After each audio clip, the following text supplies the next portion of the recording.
kana imuhang mga problemang ginatubang karon, abi nimo nagaut-ut na sa imuha, abi nimo ginapalisudan lang ka, but hey, it is not meant to crush you, but it is meant to build your muscles up.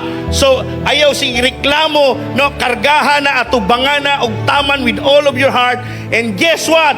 After few while, ingon diha, small troubles for a while, inay mo katapan nimo hapit na mahuman. No, kung di ka mahunong, mahuman ra na imo problema. He said, kani nga mga problema, it helps us gain eternal glory.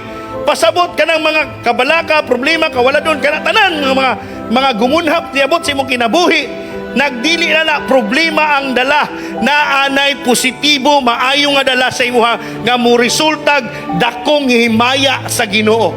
Amen. Di pa man siguro nato masabtan sa tuang tawhanong panabot, pero kung atong saligan ang Ginoo, di ta mobuhi, di ta mohunong sa pagsalig diha sa Ginoo, paghuman sa tanan atong makita ang gibuhat sa Ginoo.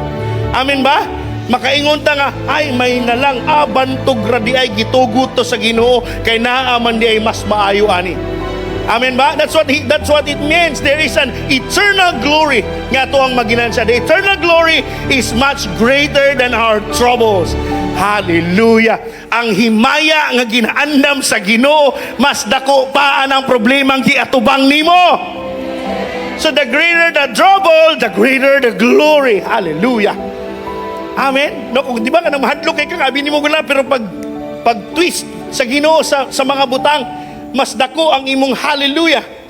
No, kanang dako nimong problema will result to a greater hallelujah.